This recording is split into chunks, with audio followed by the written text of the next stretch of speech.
बिस्मिल्लाहिर्रहमानिर्रहीम। अस्सलाम वालेकुम। आज हम बात करेंगे उस्मान डार का जो स्टेटमेंट सामने आई है, जिसके बारे में ये कहा जा रहा है सरकारी मीडिया की जानिब से कि कोई कन्फेशनल स्टेटमेंट है और क्या उसकी कोई कानूनी हैसियत है या नहीं है, और काजी फ़ैज़िसा साहब का जो फ़ैसला है वो किस तरीके से उस्मान डार की स्टेटमेंट को उड़ा के फेंक देता है। और extrajudicial confession is no confession in the eye of law, वो जो हमारा कानून शहादत ऑर्डर है उसका जो आर्टिकल 37 है और उससे आगे जितने भी आर्टिकल हैं उसमें जो तफसीलात दी गई हैं वो भी मैं आपके साथ शेयर करूंगा। और पहले मैं आपके सामने उस्मान डार की स्टेटमेंट रखूंगा। वो स्टेटमेंट इस वजह से ज़रूरी है जो उन्होंने बयान किया, क्योंकि उनकी जानिब से ये कहा गया कि वो कोर्ट ऑफ लॉ में भी अगर उनको जाना पड़ा, बेसिकली कामरान शाहिद वो मोबाइल पे देख रहे थे और जैसे जैसे उनको लुकमे दिए जा रहे थे वो वैसे वैसे लुकमे आगे उस्मान डार ऐसे बैठा था कि जैसे वो उसको वहाँ पर पूरा जो स्क्रिप्ट है ये रिकॉल करवा रहे हैं उनकी मेमोरी को कामरान शाहिद, और वो आगे बयान कर रहे हैं और वो जैसे जैसे बोलते गए वैसे वैसे बयान होता गया। और चूँकि रिकॉर्डेड था, कोई लाइव तो था नहीं, रिकॉर्डेड था, तो उस रिकॉर्डेड में तो फिर सारी चीज़ें पहले देखी जाती हैं और फिर उसके बाद कितनी दफ़ा कट हुआ होगा, कितनी दफ़ा चीज़ें उसको उसके लिए परेशानी बनी होगी, कितनी दफ़ा वो खामोश हो गया होगा, तो रिकॉर्डेड चीज़ें हैं तो उसमें फिर वो ये सारा कुछ होता है। अब मामला इस तरह से है कि जो उस्मान डार की जानिब से स्टेटमेंट दी गई है, जिस स्टेटमेंट को कहा जा रहा है कि इमरान खान के ख़िलाफ़ एक गवाह बन गया है और इमरान खान के ख़िलाफ़ एक वादा माफ़ गवाह एक नया आ गया है। आज तक आज़म खान वादा माफ़ गवाह बने, 164 के बयान की बात हुई, लेकिन वो आज तक बयान सामने नहीं लाया गया। ये नहीं पता किस मजिस्ट्रेट के सामने बयान हुआ, चालान की कॉपियाँ नहीं तकसीम करने की, चालान की कॉपियाँ देने की हिम्मत नहीं हो रही सरकार में कि वो साइफ़र मुकदमे में चालान की कापियाँ दें, क्योंकि उसमें वो सारा कुछ लगा हुआ है। पाकिस्तान तहरीक इंसाफ के रहनुमा उस्मान डार ने कहा कि 9 मई के वाक़यात की प्लानिंग इमरान खान की ज़ेर सदारत ज़मान पार्क में हुई। दूसरी जानिब जो मौलवी महमूद हैं वो कहते हैं कि ज़मान पार्क की जो प्लानिंग है वो ऐवान सदर में हुई। उस्मान डार कहते हैं वो भी इनके सरकार के गवाह हैं और जो सुल्तानी गवाह जिसको कहते हैं, और यहाँ भी गवाह हैं, ये कहते हैं कि ज़मान पार्क में हुई और वो कहते हैं कि ऐवान सदर में हुई। तो चेयरमैन PTI के ज़रिए सदारत ज़मान पार्क में हुई और हसास तनसीबात को निशाना बनाने की हदायत इमरान खान ने की थी। उस्मान डार ने कहा कि अक्टूबर 2022 का लॉन्ग मार्च आसिम मुनीर की बतौर आर्मी चीफ तैनाती रोकने के लिए किया गया, जबकि चेयरमैन PTI ने गिरफ्तारी से बचने के लिए कारकुनान को बतौर इंसानी ढाल इस्तेमाल किया और गिरफ्तारी से बचने के लिए कारकुनान की जहन साजी की। उस्मान डार ने कहा कि जुडिशल कम्प्लेक्स इस्लामाबाद और ज़मान पार्क में जो कुछ हुआ वो उसी जहन साजी का नतीजा था। इमरान खान की गिरफ्तारी की सूरत में हसास तनसीबात पर हमले की हदायत दी गई। हसास तनसीबात को निशाना बनाने की हदायत ख़ुद इमरान खान ने दी।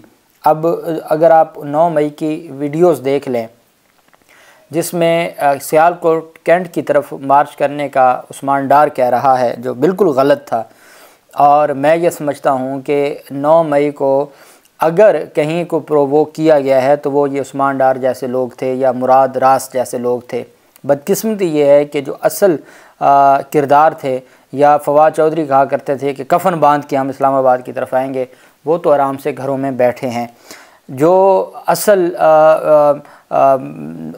उकसाने वाले थे वो तो आराम से घरों में बैठे हैं। अब देखना ये है कि उस्मान डार ने तो चूँकि एक वीडियो इंटरव्यू दिया है, रिकॉर्डेड एक इंटरव्यू है, अब देखना यह है कि उसके बाद वो जेल जाता है या घर आता है, चूँकि जिस के ख़िलाफ़ मुकदमात थे, दहशतगर्दी के मुकदमात थे, वो इश्तिहारी था। 9 मई को वो बाकायदा तौर पर उसकी वीडियोस मौजूद हैं। अब देखना यह है कि क्या रियासत उसको आर्मी कस्टडी में देती है, फ़ौजी हिरासत में, आर्मी अदालतों में देती है, करती क्या है। उन्होंने कहा कि 9 मई हमलों का मकसद फ़ौज पर दबाव डालकर आसिम मुनीर को ओहदे से हटाना था, जिसके लिए मुल्क भर से ज़मान पार्क के बाहर वर्कर्स इकट्ठे करके जहन साजी की गई। उस्मान डार ने कहा कि इमरान खान ने रियासत मुखालिफ बयानिया को सपोर्ट किया। इमरान खान की मौजूदा सूरत हाल के ज़िम्मेदार इमरान खान ख़ुद हैं, PTI की मौजूदा सूरत हाल के ज़िम्मेदार। उन्होंने कहा वो पाकिस्तान तहरीक इंसाफ को खैर बात कहकर सियासत से किनारा कशी अख्तियार कर रहे हैं और वो मज़ीद सियासत में नहीं रहेंगे। फिर उनकी जानिब से ये भी कहा गया कि उनको किसी अदालत में जाना पड़ा तो वो स्टेटमेंट भी देंगे। अब ये जो बयान है बहुत सारे सवालात हैं। कामरान शाहिद ने कहाँ से ढूंढा, कौन लेके आया, अगर स्टूडियो में हुआ तो कौन लेके आया, वो कहाँ पे था, उनकी वालदा की जो स्टेटमेंट थी, उनकी फ़ैमिली के साथ जो कुछ हुआ, उनकी जो फैक्ट्रियों के साथ जो कुछ हुआ, वक्तन फ़वक्तन ख़ुद ट्विटर के ज़रिए जो स्टेटमेंट देते रहे, और फिर उसके बाद उनकी जानिब से जो स्टेटमेंट आती रही, वीडियो पैगामात के ज़रिए स्टेटमेंट आती रही, फिर उनकी वालदा के साथ जो कुछ हुआ, उनकी फ़ैमिली के साथ हुआ, और जिस तरीके से बड़ी एक उनके घर वालों को एक रात सड़कों पे गुजारनी पड़ी, ये सारा एक था। फिर जब उनका गिरफ़्तारी हुई, उनके ड्राइवर सामने आया, उसकी स्टेटमेंट सामने आई, तशद्दुद के इल्ज़ामात लगाए गए फ़ैमिली की जानिब से और उस्मान डार की वालदा की जानिब से, ये सारे मामलात चलते रहे। वो कराची किस तरीके से पहुँचे और कराची में कैसे मामलात थे, ये सारे सवालात थे जो काफ़ी अरसा से पूछे जा रहे थे। अब कानून बड़ा वाज़ेह है। इस तरह की जो स्टेटमेंट है, जो बंदा इतने अरसे से गायब हो और हाई कोर्ट कहे कि उसकी गुमशुदगी का या लापता होने का मुकदमा दर्ज किया जाए, फैमिली उनके अगवा का इल्ज़ाम लगाए, फैमिली कहे कि उनको गिरफ़्तार किया गया, उनको अदालतों में पेश किया जाए, फैमिली की जानिब से ये इल्ज़ाम लगाया जाए, उनकी वालदा ने भी कहा कि गन पॉइंट पर यह इंटरव्यू किया गया। जब इस तरह के मामलात हों, ना तो इस इंटरव्यू को कौम मानती है, कौम इन चीज़ों को नहीं मानती। कौम को पता है कि पिछले 1.5 साल से क्या हो रहा है। शीरी मज़ारी जैसे ख़ातून को तोड़ा गया है तो वो किस तरीके से तोड़ा गया, तो कौम इन चीज़ों को तो जानती है। अब मसला ये है कि इसकी कानूनी क्या हैसियत है। अगर बतौर सुल्तानी गवाह या वादा माफ़ गवाह पेश किया जाता है और उनको अदालतों में पेश किया जाता है 9 मई के मुकदमात में, और वो कहते हैं जी कि ज़मान पार्क में हुआ। अब ज़मान पार्क में अगर कोई ऐसी की गई है तो उसका तो चूँकि अल्टीमेटली हमारे जो अथॉरिटीज़ हैं उनके पास तो ज़मान पार्क और आगे पीछे जहाँ फ़ोन कॉल्स तक बगिंग हो रही थी, बुशरा बेगम की फ़ोन कॉल्स तक लीक हुई, तो फिर तो मामला ही बड़ा क्लियर था।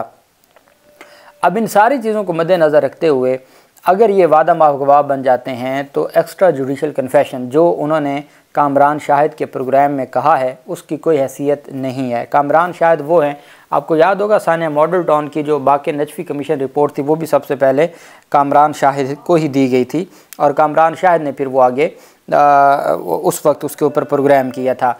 तो अब इस तरह से अचानक आना और फिर कामरान शाहिद के प्रोग्राम में गुफ्तगू करना, इसकी कोई कानूनी हैसियत नहीं है। अगर इनको 164 का बयान इनका करवाया जाता है मजिस्ट्रेट के सामने, कन्फेशनल स्टेटमेंट जिसे हम कहते हैं, तो कन्फेशनल स्टेटमेंट के लिए वो तब ही उसकी कोई हैसियत होगी कि जब जिस मुखालिफ फ़रीक के ख़िलाफ़, अब अगर पाकिस्तान तहरीक इंसाफ या उनकी क़यादत के ख़िलाफ़ स्टेटमेंट देनी है तो उनका मौके पे मौजूद होना और उनको जिरा का हक़ देना ये ज़रूरी है। अब जिरा में सारे पोल खुल जाने हैं, जिरा में एक एक सवाल भाई कौन, एक एक मिनट, एक एक सेकंड का 9 मई के बाद से अब तक कहाँ थे, क्या कह रहे थे, किससे राब्ते में थे, एक एक चीज़ जिरा में क्लियर हो जानी है। इस वजह से ये जिरा नहीं होने देते, चुपके से खामोशी से 164 की स्टेटमेंट करवाते हैं।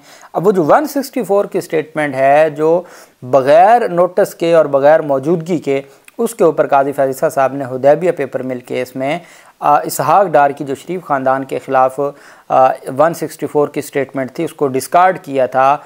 उन्होंने 164 की स्टेटमेंट के हवाले से कुछ असूल वज़ा किए काजी फैज़िसा साहब ने, जो उस वक्त चीफ जस्टिस हैं सुप्रीम कोर्ट ऑफ पाकिस्तान में, जिसमें यह कहा गया था कि अगर कोई किसी मुल्ज़िम के ख़िलाफ़ या किसी शख्स के ख़िलाफ़ स्टेटमेंट देता है तो उस बंदे की मौजूदगी में स्टेटमेंट ज़रूरी है, उनकी वो जो दूसरा फ़रीक है उनकी प्रेजेंस में ये होनी चाहिए। अभी जब 164 की स्टेटमेंट के लिए, क्योंकि आजकल तो 164 की स्टेटमेंट ज़्यादातर जब कोई ये लव मैरिज का इस तरह का कोई मामला हो, बच्चियाँ घर से भाग जाती हैं, पीछे से अगवा का पर्चा हो जाता है, अगवा के पर्चे के बाद फिर उस लड़की की स्टेटमेंट करवाई जाती है 164 की, जिसमें वो कहती है कि मेरे बंदे ने मुझे अगवा नहीं किया या मेरे खामन ने मुझे, मैं अपनी मर्ज़ी से आई हूँ।